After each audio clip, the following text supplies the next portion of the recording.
आज हमारा टॉपिक है दी आइलैंड्स और ये टॉपिक हमारे चैप्टर का सबसे लास्ट टॉपिक है। आइलैंड के बारे में हम लोग यहाँ पे डिस्कस करेंगे। आइलैंड का मतलब होता है वो एरिया जो कि समुद्र के पानी से चारों तरफ से घिरा हुआ है, उसी को हम लोग कहते हैं आइलैंड। ठीक है, और यहाँ पे हम लोग बेसिकली दो मेजर आइलैंड के बारे में डिस्कस करेंगे, लक्षद्वीप आइलैंड के बारे में और अंडमान एंड निकोबार आइलैंड के बारे में। चलिए देखा जाए। कहा जा रहा है इसमें India has 2 island groups, Lakshadweep island groups and Andaman and Nicobar island groups. तो इंडिया के पास बेसिकली आइलैंड हमारा 2 प्रकार का ग्रुप है। यहाँ पे हमारे पास बेसिकली कह सकते हैं कि इंडिया के पास 2 आइलैंड है, बहुत इंपॉर्टेंट, लक्षद्वीप और अंडमान एंड निकोबार आइलैंड। अब इन दोनों के बारे में थोड़ा सा हम डिटेल स्टडी कर लेते हैं। अच्छा, यहाँ पे आप देख रहे होंगे लिखा हुआ है लक्षद्वीप आइलैंड्स ग्रुप लिखा हुआ है इसमें, उसी प्रकार से Andaman and Nicobar islands group लिखा हुआ है। तो यहाँ पे ग्रुप का क्या रोल है इसके बारे में देखते हैं हम लोग। देखा जाए लक्षद्वीप आइलैंड्स ग्रुप के बारे में पहले देख लिया जाए क्या कहा गया इसमें। Lakshadweep islands group lying close to the Malabar coast of Kerala. Kerala से थोड़ा सा नीचे आप आ जाएंगे ना, ये सब जो बुंदा बुंदा आप देख रहे हैं नीचे हमारा केरला के बगल में, तो यहाँ केरला के बगल के यहाँ पे हमारा पड़ता है मालाबार कोस्ट केरल में। ठीक है, और ये जो बुंदा बुंदा आप देख रहे हैं, ये बुंदा बुंदा देखने में तो बहुत छोटा लग रहा है, लेकिन ये एरिया में थोड़ा सा बड़ा है, और इन सभी को मिला के हम लोग एक नाम दे देते हैं लक्षद्वीप आइलैंड। तो बताइए ये सब को हम लोग क्या कर रहे हैं, बेसिकली ग्रुपिंग कर रहे हैं ना, मतलब कि ये सब अलग अलग हिस्सा है हमारा, इन सभी को हम लोग एक साथ मिला के बोल देते हैं आइलैंड।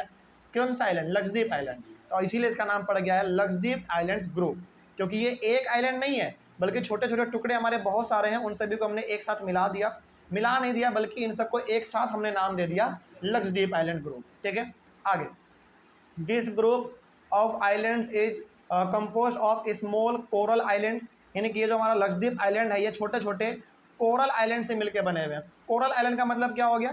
छोटा छोटा आइलैंड मिलके ये हमारा पूरा बना हुआ है। ठीक है, तो इन सभी को हम लोगों ने एक साथ नाम दे दिया लक्षद्वीप आइलैंड।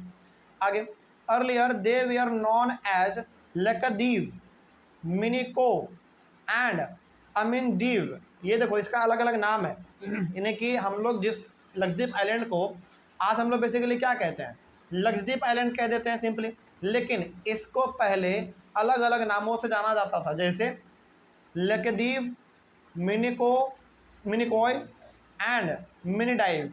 ये इस प्रकार के नामों से इसको पहले जाना जाता था, लेकिन आज हम लोग सिंपली इन सभी नाम से इसको नहीं जानते हैं, बस एक बार हम लोग लक्षद्वीप आइलैंड कह देते हैं। इसका मतलब जितने भी उसके छोटे मोटे टुकड़े हैं सभी को हम लोग रिप्रेजेंट कर रहे होते हैं। ठीक है, आगे इन 1973 दे वर रीनेम्ड एज लक्षद्वीप, और जाके 1973 में इसका एक कॉमन नाम रख दिया गया, इन तीनों को बदल के लक्षद्वीप।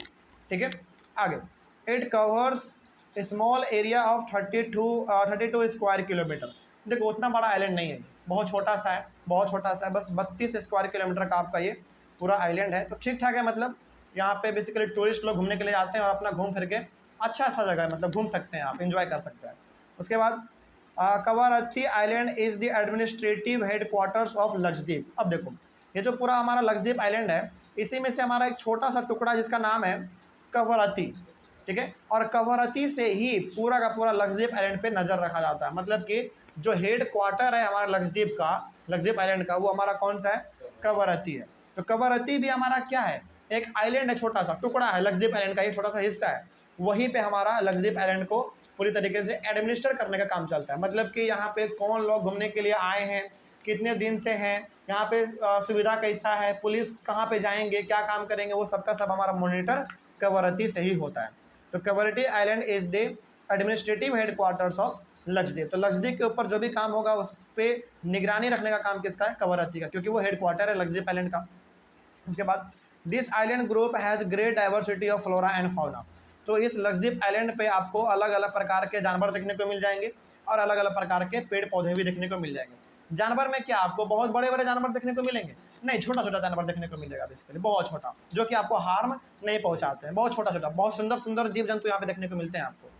उसके बाद the Pitti island has a bird sanctuary, और इसी में से हमारा एक और आइलैंड है छोटा सा टुकड़ा, उसका नाम है पीटी आइलैंड, और यहाँ पे आपको एक बर्ड सेंचुरी भी देखने को मिलेगा, जो कि लक्षद्वीप गवर्नमेंट यानी कि लक्षद्वीप के ऊपर जो हमारा सरकार है, जो गवर्नमेंट है वहाँ का, हालांकि लक्षद्वीप के ऊपर भी कंट्रोल इंडिया का ही है। ठीक है, इस बात को आप याद रखिएगा, यानी कि इंडियन गवर्नमेंट ने पीटी आइलैंड पे एक बर्ड सेंचुरी बना दिया है, ताकि वहाँ पे जो बर्ड हैं वो आराम से वहाँ पे रह सके, उनको कोई हार्म ना पहुँचाए। और यहाँ पे आप एक बात याद रखिएगा, आइलैंड के ऊपर अपना गवर्नमेंट नहीं होता है, वहाँ पे गवर्नमेंट किसका होता है, इंडिया का ही गवर्नमेंट वहाँ पे काम करेगा, यानी कि इंडिया के ही बड़े बड़े ऑफिसर जाके वहाँ पे ऑपरेट करते हैं, काम करते हैं। जैसे मान लीजिए आप लक्षद्वीप जाएंगे आइलैंड, तो वहाँ पे आपको पुलिस ऑफिसर देखने को मिलेंगे, तो क्या वो बाहर के पुलिस है? नहीं, वो इंडिया के ही पुलिस है। चूंकि इंडिया का ये आइलैंड है तो इसका पूरा का पूरा निगरानी रखने का भी काम किसका होगा, इंडिया का ही होगा। ठीक है, तो पूरा का पूरा यहाँ पे जो सिस्टम चलता है वो इंडिया से ही कंट्रोल होता है। लेकिन हाँ, ये चूंकि थोड़ा सा अलग है तो यहाँ पे सिस्टम भी थोड़ा सा अलग होता है हमारा। ठीक है, तो ये हो गया हमारा लक्षद्वीप आइलैंड ग्रुप के बारे में। थोड़ा सा और आगे बात कर लेते हैं हम लोग अंडमान एंड निकोबार आइलैंड के बारे में। देखा जाए, Andaman and Nicobar islands groups are bigger in size. ये अंडमान और निकोबार आइलैंड जो है ये हमारा थोड़ा सा लक्षद्वीप आइलैंड से बड़ा है। वो हमारा किधर है, ईस्ट की ओर पड़ता है, बे ऑफ बंगाल से नीचे की ओर आप आएंगे तो ये सब का सब हमारा जो है ना वो अंडमान एंड निकोबार आइलैंड है। और यहाँ पे आपको जानकर बड़ी हैरानी होगी कि अंडमान अलग है और निकोबार अलग है, लेकिन इन दोनों को एक साथ मिला के हम लोग कह देते हैं अंडमान एंड निकोबार आइलैंड। ठीक है, और ये हमारा लक्षद्वीप आइलैंड से थोड़ा सा बड़ा है। The entire groups of islands are divided into two broad categories, the Andaman in the north and the Nicobar in the south। तो ये जो पूरा का पूरा आपको यहाँ पे आइलैंड देखने को मिलता है, इस पूरे के पूरे आइलैंड को हम लोगों ने दो अलग अलग हिस्सों में बांट दिया, पहला अंडमान और दूसरा निकोबार। तो अंडमान हमारा कहाँ पे पड़ता है, अंडमान इन द नॉर्थ, यानी कि ऊपर वाले हिस्से को हम लोग अंडमान कह देते हैं और नीचे वाले हिस्से को हम लोग निकोबार कह देते हैं। ठीक है, तो इन दोनों को एक साथ मिला के क्या कह देंगे, Andaman and Nicobar island groups. तो यहाँ पे भी छोटे छोटे टुकड़े होते हैं, इन सभी को मिला के हम लोग एक साथ कह देते हैं Andaman and Nicobar island groups. आगे फिर these island groups are very important for our country. हमारे कंट्री के लिए ये दोनों आइलैंड बहुत इंपॉर्टेंट है। क्यों इंपॉर्टेंट है, देखिए, क्योंकि हमारे इंडिया से बहुत सारे लोग हर साल यहाँ पे एक तरीके से टूरिस्ट के रूप में घूमने के लिए जाते हैं। ठीक है, और एक बात आपको जानकर बड़ी हैरानी होगी कि अंडमान एंड निकोबार आइलैंड है तो आइलैंड, लेकिन ये इतना खूबसूरत बना दिया गया है भारत सरकार के द्वारा कि यहाँ पे आप जाएंगे ना तो आपको आने का मन नहीं करेगा। पहली बात, समुद्र से चारों तरफ से घिरा हुआ है, ना ही ठंडा है ना ही गर्मी है, एकदम नॉर्मल क्लाइमेट है वहाँ का, और बहुत हरा भरा जगह है वहाँ का, बहुत सुंदर कल्चर है वहाँ का, बहुत मतलब एक तरीके से आपको लगेगा ना कि एक अलग ही दुनिया में आ गए हैं, तो इस प्रकार से। और यदि आपको इसको देखने का मन करे तो आप इसको गूगल पे सर्च करके भी देख सकते हैं, तो बहुत अच्छा है बेसिकली। और यहाँ पे जो लोग घूमने के लिए जाते हैं यहाँ के बारे में फीडबैक बहुत अच्छा देते हैं। ठीक है, क्योंकि आइलैंड है, इसको खूबसूरत बनाया गया है और बेसिकली एक तरीके से इसको ना इंडियन गवर्नमेंट इसको टूरिस्ट प्लेस के तौर पे ज़्यादा देखती है। ठीक है, आगे उसके बाद यहाँ पे कहा जा रहा है this island group has a great diversity of flora and fauna. यहाँ पे भी आपको अलग अलग प्रकार के पेड़ पौधे, अलग अलग प्रकार के जानवर, पक्षी, ये सब देखने को मिलेंगे। उसके बाद this islands lie close to the equator and experience adequate climate and has thick forest cover. और ये अंडमान एंड निकोबार आइलैंड जो है ना हमारा थोड़ा सा इक्वेटर के नज़दीक पड़ता है। इक्वेटर का मतलब क्या होता है, वो एक इमेजिनरी लाइन जो हमारे इस पूरे के पूरे ग्लोब को दो इक्वल पार्ट में डिवाइड कर देता है। तो इक्वेटर हमारा अंडमान एंड निकोबार आइलैंड्स के पास से होकर गुजरता है। इसके वजह से यहाँ पे थोड़ा सा आपको क्लाइमेट जो है वो एडिक्वेट क्लाइमेट देखने को मिलेगा, मतलब कि ना ही गर्मी ना ही ठंडा, ठीक ठाक यहाँ पे क्लाइमेट आपको देखने को मिलेगा।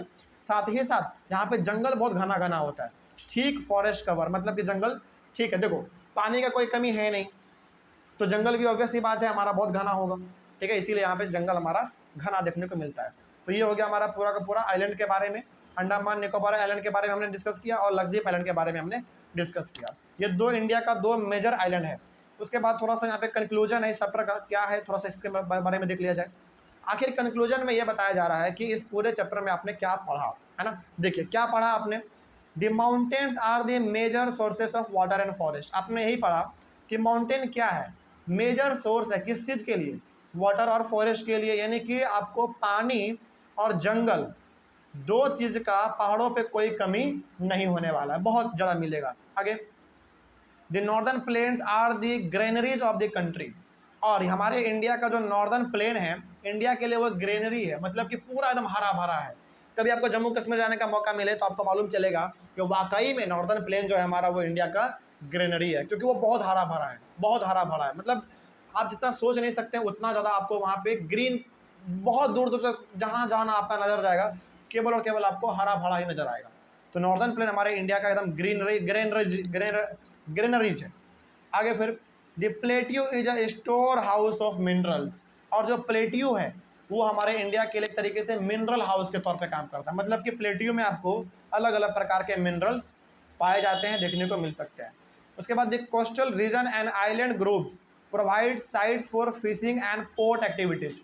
और जो हमारा कोस्टल रीजन है यानी कि जो समुद्र के बगल में हमारा जो एरिया है, और जो हमारा आइलैंड ग्रुप है, वो बेसिकली अलग अलग चीज़ों के लिए जाना जाता है, जैसे फिशिंग कर सकते हैं आप वहाँ पे जाके, और वो पोर्ट एक्टिविटी के लिए भी जाना जाता है। पोर्ट का मतलब क्या हो गया, बड़े बड़े जहाज वहाँ पे आके रुकते हैं। और साथ ही साथ आप वहाँ पे एक तरीके से टूरिस्ट के तरफ भी टूरिस्ट के तौर पे जा सकते हैं। ठीक है, तो ये हमारा बेसिकली आइलैंड और कोस्टल प्लेन हम लोगों को ये चीज़ प्रोवाइड करता है। फिशिंग हो गया, पोर्ट एक्टिविटी हो गया, टूरिस्ट प्लेस के तौर पे भी हम लोग इसको देख सकते हैं।